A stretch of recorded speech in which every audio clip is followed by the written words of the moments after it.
Boa noite a todos. Que a paz e a luz do nosso Mestre Jesus esteja aqui conosco nessa casa do caminho.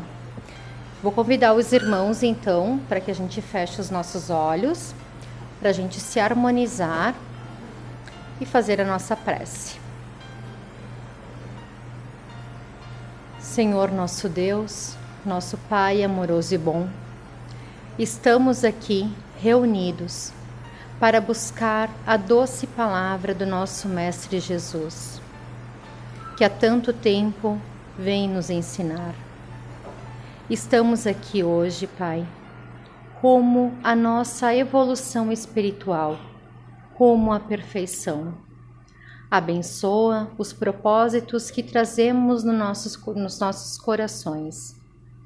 Consola, ampara os aflitos, cura as feridas e as dores da alma e do corpo. Que esta noite chova sobre esta casa a chuva de bênçãos para iluminar e abençoar a todos nós, e que assim seja. Então, este mês, a área doutrinária da nossa casa permitiu que a gente escolhesse o tema da nossa palestra.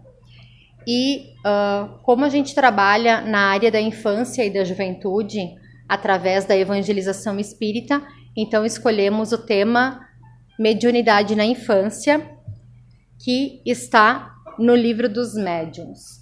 Vou deixar ele aqui na frente.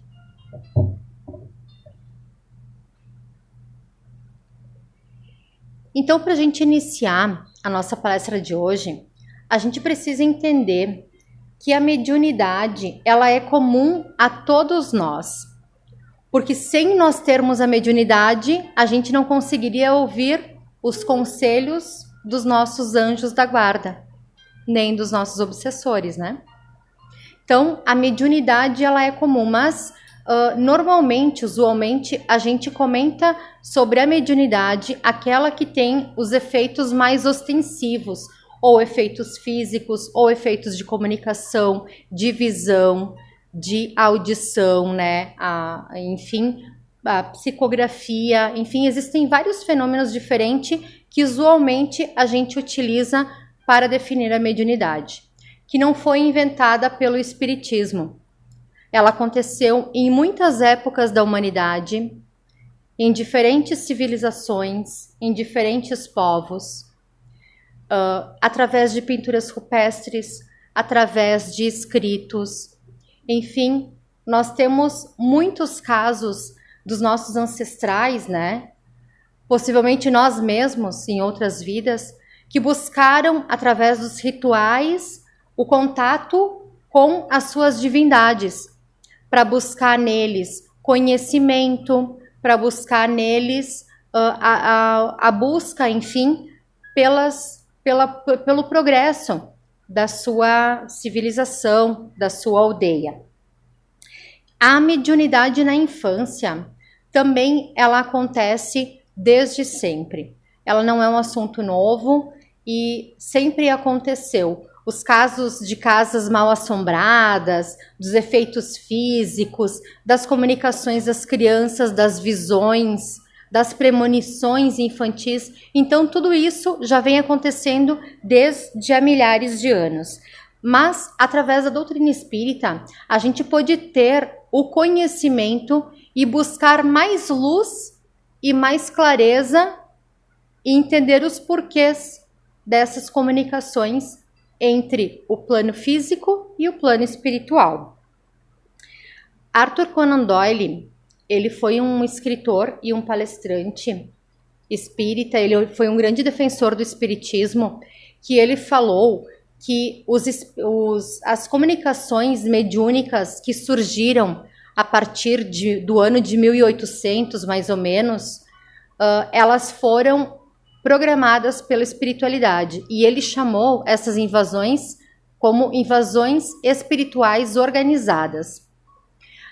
Elas se deram início, né, apesar de sempre ocorrerem, houve um fato bem marcante, que a gente fala bastante no espiritismo, em uma cidade de Nova York, no dia 31 de março de 1848, com uma família Fox, onde havia 2 filhas que, na verdade, toda a família, ela escutava alguns fenômenos de batida, ruídos nas paredes, arranhões na casa. Então, muitas famílias já tinham passado por aquela casa que era assombrada e ninguém ficava lá. Mas essa família estava morando lá. E no dia 31 de março de 1848, a filha mais nova, a Kate, de 7 anos, e a sua irmã Margaret, não estavam conseguindo dormir de noite, porque elas estavam ouvindo as pancadas na parede. E então a Kate, com a sua espontaneidade infantil, ela decidiu que ela ia se comunicar. E ela começou a bater palmas. E as pancadas na parede repetiram as palmas. E ela ficou nessa brincadeira. Até que ela disse, eu vou fazer uma pergunta. E se a resposta for sim, bate uma vez. E se for não, bate 2 vezes. Então ela começou a perguntar, é um homem que está aí? Aí bateu que não era. É um espírito? Sim, era um espírito. E ela começou fazendo perguntas e começou essa comunicação com os espíritos que deu início a uma série de fenômenos mediúnicos que passaram a acontecer em toda a Europa e em toda a América. Elas descobriram, então, através dessas comunicações, que aquele espírito era o espírito de um homem, um mascate, que tinha sido assassinado naquela casa e que ele estava enterrado no porão. Então, a família pediu para o espírito que se eles chamassem os vizinhos, seu espírito ia continuar se comunicando, e ele deu as pancadas na parede e respondeu que sim. Então eles chamaram os vizinhos e aquilo virou um grande acontecimento naquela pequena cidade. Os jornais começaram a divulgar isso e isso percorreu o mundo. O pai das crianças, ele foi cavar o porão, especificamente na adega onde o espírito disse que havia sido enterrado, e ele encontrou um esqueleto. E era um esqueleto de um homem. Mas eles não tinham como provar que era o esqueleto daquele homem. Isso foi no ano de 1848. Mas no ano de 1904, muitos anos depois, uma outra família que morava lá acabou fazendo algumas reformas na casa e na adega, lá no porão, eles descobriram o esqueleto de um homem com uma lata que continha os pertences daquele espírito que havia se comunicado com a família Fox, comprovando então aquelas histórias.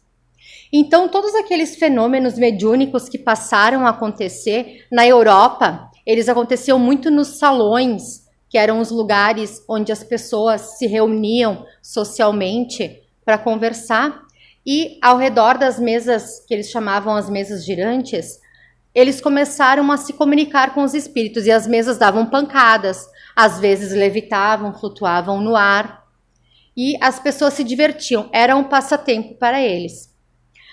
Mas, para um professor e cientista, aquilo que aconteceu, que estava acontecendo em todos os lugares, chamou a atenção dele, e ele foi investigar o que era.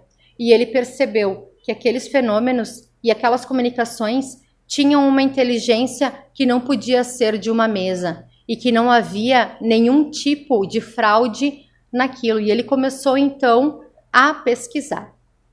E num dia, um amigo dele, que era também professor, convidou ele para ir até a sua casa para participar de uma sessão mediúnica com as suas filhas, que psicografavam. E chegando lá, ele se deparou com elas, né? E elas escreviam, às vezes escreviam o mesmo texto, né? A continuação de um texto em folhas diferentes, escreviam de trás para frente, escreviam, né, espelhado, escreviam em outras línguas, escreviam conversando, a mão escrevia freneticamente e elas estavam ali conversando. Então, através dessas comunicações, que ele começou a fazer perguntas para os espíritos, que surgiu, né, o primeiro livro, que foi o Livro dos Espíritos. não foi somente através da comunicação dessas médiums, mas de muitos outros médiums que ele mandava as mesmas perguntas e se as respostas fossem iguais, ele escrevia. Utilizando métodos científicos, né, de análise e pesquisa, ele acabava escrevendo, que resultou no Livro dos Espíritos, que na primeira edição tinha menos perguntas, mas na segunda edição já teve 1019 questões. Então, ele, a partir do Livro dos Espíritos, ele começou a escrever outros livros, e um deles foi o Livro dos Médiuns, e no capítulo 18 do Livro dos Médiuns, agora chegando ao tema, né, que é a mediunidade na infância, Kardec ele se preocupou com a questão da mediunidade na infância. E ele perguntou assim para os espíritos: será inconveniente desenvolver a mediunidade das crianças? E os espíritos responderam: certamente. E sustento que é muito perigoso, porque esses organismos frágeis e delicados seriam muito abalados e a sua imaginação infantil muito superexcitada. Assim, os pais prudentes as afastarão dessas ideias, ou pelo menos só lhe falarão a respeito no tocante às consequências morais. Aqui, então, os espíritos alertam que a gente não deve fazer o desenvolvimento da mediunidade na infância, como, por exemplo, promover sessões mediúnicas ou ficar fazendo perguntas para os espíritos, ou se a criança psicografa ficar, né, exaltando essas comunicações que as crianças fazem. Então, os pais não devem fazer isso. Porém, se for uma mediunidade natural da criança, daí já é diferente. De uma brincadeira chamada brincadeira do copo, não sei, a tábua de Ouija, enfim, todos esses tipos de comunicação a gente deve evitar, porque existem os lugares próprios, a gente precisa estudar a respeito para saber como lidar com isso e para não ser levado por espíritos enganadores para outros caminhos. Então, existe também a mediunidade que ela é natural das crianças. Normalmente as crianças menores, elas têm uma comunicação maior com o mundo espiritual, porque elas ainda estão muito ligadas, nessa encarnação, elas ainda estão muito ligadas ao plano espiritual. E quanto menores, mais o pezinho elas estão no plano espiritual do que aqui no plano material, né? Então, essa mediunidade natural, quando ela é natural, então já é diferente, né? Já é. E às vezes as crianças, elas tratam com tanta naturalidade, elas não têm medo e elas enxergam e elas até perguntam, né? Tá, mas tu não tá vendo? E teve um caso bem interessante que aconteceu num dia de finados. A gente foi no cemitério, minha mãe queria que a gente fizesse a limpeza no túmulo do meu pai, porque as pessoas iriam lá visitar, né, o túmulo. E eu fiquei lá limpando o túmulo e a minha mãe, com a minha filha mais velha, elas foram fazer um turismo, né, nos túmulos. Ah, esse aqui era o tio, esse aqui né, morreu desse jeito, aquele lá era irmão de não sei quem e tal. Então elas foram, né, olhando os túmulos. E ficamos eu e a minha filha mais nova. E a minha filha mais nova, depois ela me comentou que ela tinha visto uma mulher toda de branco que disse para ela: vai ali na Santinha e reza, porque o vô vai vir aqui. E ela foi lá e rezou, e depois ela me contando naturalmente: mas tu não viu o vô? Mas ele estava te abraçando. E depois ele pediu onde está, e daí ele chamou o apelido que meu pai chamava a minha mãe, né?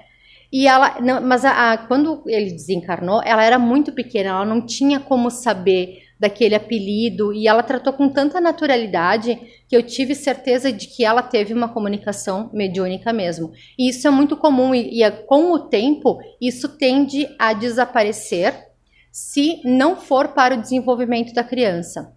Às vezes fica em estado latente, fica dormindo ali até a adolescência, que é quando muitas vezes volta essa mediunidade, e daí o adolescente ele tem condições de ir atrás do conhecimento e fazer o desenvolvimento dessa sua capacidade, né?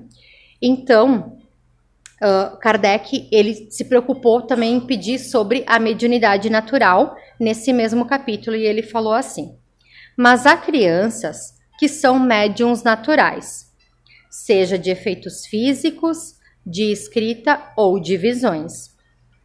Haveria, nesses mesmos casos, o inconveniente? E os espíritos respondem que não. Quando a faculdade se manifesta espontânea numa criança, é que pertence à sua própria natureza e que a sua constituição é adequada. Não se dá o mesmo quando a mediunidade é provocada e excitada. Observe-se que a criança que tem visões geralmente pouco se impressiona com isso. As visões lhe parecem muito naturais, de maneira que ela lhes dá pouca atenção e quase sempre as esquece. Mais tarde a lembrança lhe volta à memória e é facilmente explicada, se ela conhecer o espiritismo. Então, nesses casos em que ela é natural, a gente não pode superexcitar a criança e dizer para ela que ela precisa desenvolver, ou ficar pedindo que ela faça pergunta aos espíritos, ou que ela desenvolva alguma escrita ou efeitos físicos, né, que ela promova efeitos físicos em casa. A gente não deve tratar isso, né, exacerbadamente, mas também a gente não deve tratar isso como se não existisse. A gente não deve reprimir, porque muitas vezes é muito difícil de conseguir ter a certeza de que a criança está realmente tendo uma visão mediúnica, alguma coisa assim. Mas, porque as crianças, como elas têm muita criatividade e elas pode ser até a própria imaginação delas que está produzindo, a gente precisa ter muita cautela e a gente precisa observar bastante o que as crianças falam para nós. Então, existe uma pesquisa de alguns psicólogos, Gleason e Horman, e eles disseram que cerca de 26% das crianças têm amigos imaginários. A gente sabe que muitas vezes pode ser, sim, a imaginação das crianças, do seu dia a dia, de filmes ou vídeos que elas viram durante o dia, de coisas do seu cotidiano, mas também podem ser comunicações mediúnicas, né? Porque até os 7 anos, a criança, como ela ainda está muito ligada, como ainda não se completou a reencarnação delas, elas estão ainda muito ligadas ao plano espiritual. Então, elas podem estar vendo o seu anjo guardião, que se comunica facilmente com elas, pode ser o amigo imaginário, ou pode ser um benfeitor ou um amigo de outra vida. Nos casos em que a criança fica muito angustiada quando tem essas visões, pode ser um inimigo de outra vida, porque a obsessão infantil também ela existe, né? Pode ser também que a criança ela esteja vendo ou falando sobre fatos que aconteceram em vidas anteriores, mas a gente precisa prestar atenção nisso, nesses diálogos, e verificar se essas informações que elas estão trazendo, elas têm alguma coisa de diferente do usual, algumas informações, por exemplo, que não teria como a criança saber porque aconteceram antes do seu nascimento, ou alguma coisa, algum diálogo que teve com alguém que não contou para ninguém, algum pensamento que teve na cabeça.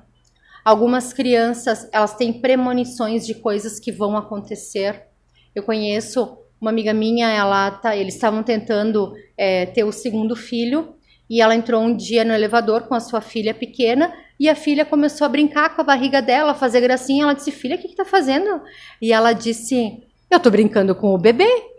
E naquele dia ela foi fazer o exame e ela estava grávida. Ela não sabia que estava grávida e nem a filha sabia que eles estavam tentando ter um segundo filho. Então eles têm sim também essas premonições ou essas visões, né, que muitas vezes os adultos que não têm a mediunidade não conseguem ver.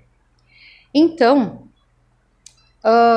Se a criança ela está se comunicando com o plano espiritual, como é que a gente pode perceber que isso está ou não acontecendo, né?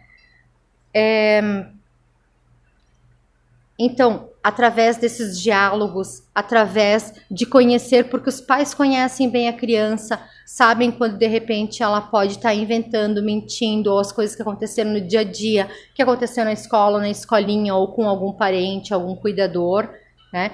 E as crianças, elas têm muito essa coisa da imaginação, e às vezes a gente pode se confundir, então a gente tem que ir aos poucos e não achar que de repente ela está tendo uma mediunidade infantil. Tem um exemplo de uma criança que eu conheci também, é da nossa família, e ela tinha um amigo imaginário chamado André. E a gente achava que a criança, nossa, tem realmente, né, uma inteligência sobrenatural, porque falava coisas, e a gente começou a perceber que ele falava que o amigo contava para ele essas coisas. E um dia ele falou para a mãe dele: mãe, o que é médium? E eles, uma família católica, né, criado pela avó, enfim, mãe, o que é médium? E a mãe dele respondeu: médico é aquele que cuida da saúde das pessoas. E ele tinha 3 anos, ele disse: não, mãe, eu sei o que é médico, eu quero saber o que é médium. E ela, né, devolveu a pergunta para ele, disse: mas de onde é que tu tirou isso? E ele disse: foi o André que me contou. E ele começou a contar coisas né, que o André contava para ele. Aí ele falou que o médium era uma... Daí pediu o que o médium... que o André falou do médium? O médium é uma pessoa que se comunica e pode ser com um índio, e ele me mostrou um índio com umas penas na cabeça, enfim, né? Então, ele começou a falar coisas e a mãe dele, com muito medo daquilo que estava acontecendo, disse: filho, olha, eu acho que é melhor tu não brincar mais com o André. Quando ele vier aqui, tu manda ele embora. E daí foi o que ele fez, e aquela amizade acabou por ali. Depois, com o tempo, ele acabou esquecendo daquilo e não falou mais do amigo que ele tinha, né? Então, é comum o intercâmbio, é comum isso acabar desaparecendo com o tempo, mas existem algumas crianças em que a mediunidade ela começa na infância e ela persiste pelo resto da sua vida. Isso é quando a criança precisa desenvolver ou aprofundar mais a mediunidade. Então, a gente tem, dentro da doutrina espírita, a gente tem diversos exemplos de pessoas que tiveram a mediunidade iniciada lá na infância e que nunca mais pararam de enxergar ou de se comunicar com esses espíritos. Um dos exemplos é a Ivone do Amaral Pereira. Ela, desde muito pequena, ela via um espírito que ela tinha uma certa antipatia, então ela chorava muito, ela ficava muito agitada com aquele espírito. Ela via o pai dela de outra encarnação, como ela tinha sido suicida em muitas vidas anteriores. Tem vários livros dela que contam sobre essas histórias das encarnações dela, são bem legais. Ela não pôde reencarnar no grupo familiar a quem ela pertencia, então ela reencarnou num grupo familiar estranho, então ela não reconhecia aquele como sendo o pai ou aquela como sendo a mãe, e ela falava: não, mas o meu pai é alto, ele usa cartola, ele usa um sobretudo, ele é magro. E ela acabava, enfim, falando algumas coisas em que a família achava ela um pouco esquisita, um pouco estranha, né? A gente também tem o caso da dona Isabel Salomão, que desde muito pequena ela se comunicava com os espíritos e ela via coisas que ela não sabia explicar, e a família dela achava que ela era alucinada porque ela via essas coisas.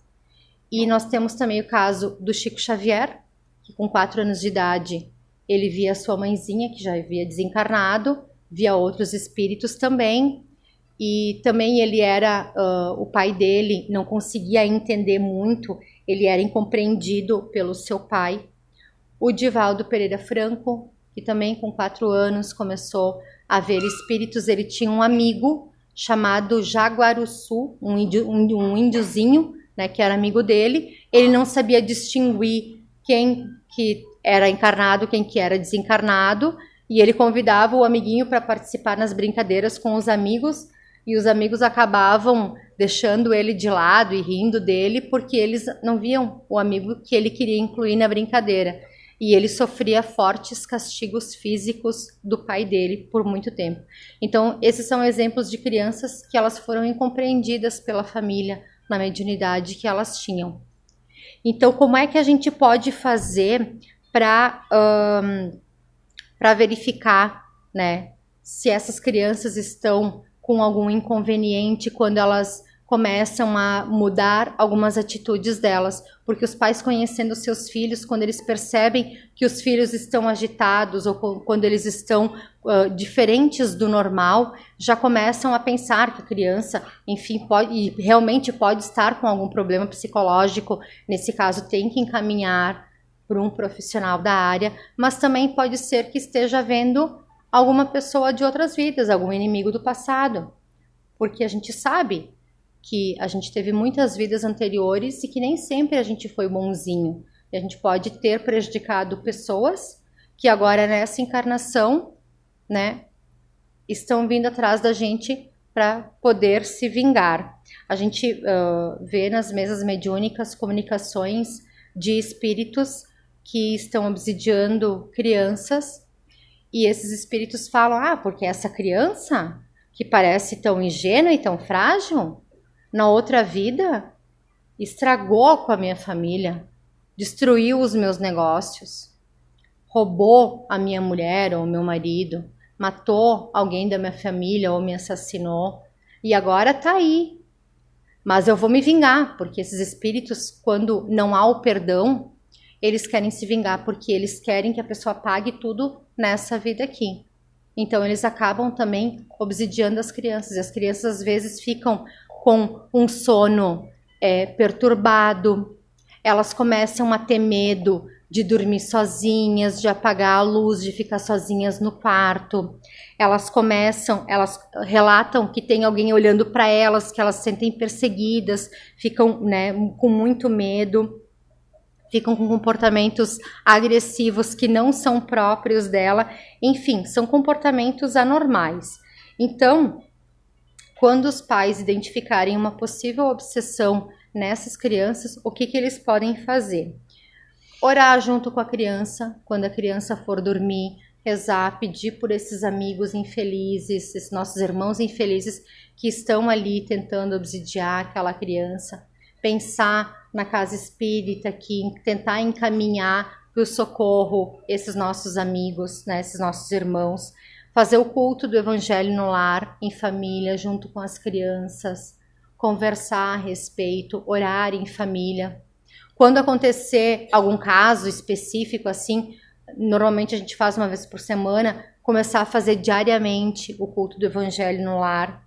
Harmonizar o lar com músicas e com conversas produtivas, conversas que elevem o tom espiritual do lar. E também trazer para a evangelização aqui na casa, porque elas estarão recebendo também através do passe, porque as crianças recebem o passe na evangelização, assim como nós recebemos aqui na palestra, elas recebem o passe. E muitas vezes a equipe espiritual da casa já vai encaminhando esses espíritos que estão ali querendo se vingar daquela família, destruir aquela família. Então, a evangelização, ela auxilia para que essas crianças tenham também um conhecimento moral, tenham um conhecimento a respeito da vida no mundo espiritual. E os pais também, frequentando a casa, frequentando as palestras, muitos pais de crianças que tiveram problemas relacionados a processos obsessivos vieram na casa, trouxeram as crianças, começaram a estudar. E outros ficaram com medo e acabaram não voltando mais. Mas a gente instrui, mas cada um tem o direito de escolher e a gente não pode interferir nas escolhas de cada família. Então, agora já encaminhando para o final, a gente precisa dizer que esse processo é um processo natural quando ele ocorre. A gente não deve tolher ou podar a criança, dizer que ela está mentindo, que ela não está vendo nada, porque senão ela vai se sentir anormal, ela vai dizer, não, eu estou ficando maluca, né? Se os meus pais estão dizendo, mas eu tô vendo, né? Eu tenho alguma coisa errada aí. Ou dizer que eles estão mentindo, porque a gente não pode deixar também eles à mercê desses espíritos que podem ser espíritos ruins, ou espíritos brincalhões, zombeteiros, que querem dar risada a partir do medo que eles acabam gerando na gente. E as crianças também, a gente não deve produzir nelas o desejo de fazer esse desenvolvimento, porque o corpo delas ainda é muito frágil e não está preparado, não está pronto ainda para a energia que a gente precisa fazer quando a gente tem uma doação, como por exemplo na psicografia e nos efeitos físicos, que demandam de grande energia nossa, física mesmo, para que aconteçam. E como está escrito lá em Eclesiastes, que tudo, no capítulo 3, tudo tem o seu tempo determinado. Há tempo para todo o propósito debaixo do céu. Então a gente precisa acreditar nos desígnios divinos, a gente precisa entender que o fruto, para ele estar pronto, ele precisa amadurecer. Então a gente precisa esperar o tempo certo dos nossos filhos desenvolverem, mas principalmente a gente precisa buscar o esclarecimento através da doutrina espírita, que nos instrui tanto a respeito desse tema. E a gente passa a desmistificar muitas coisas que a gente tem no nosso conhecimento, que a gente traz no nosso conhecimento a respeito desses fenômenos, que não são nada sobrenaturais ou anormais, porque eles estão dentro das leis divinas. Eles foram criados por Deus e eles estão dentro das leis divinas. Mas principalmente a gente precisa buscar para o nosso lar luz e entendimento. Entendimento entre as pessoas que convivem com nós no nosso ambiente doméstico e também o entendimento a respeito das coisas espirituais, porque nós somos seres espirituais vivendo uma experiência carnal. Então, meus irmãos, era essa a nossa proposta para hoje. E agora eu vou chamar então os nossos amigos médiuns para a gente tomar o nosso passe coletivo.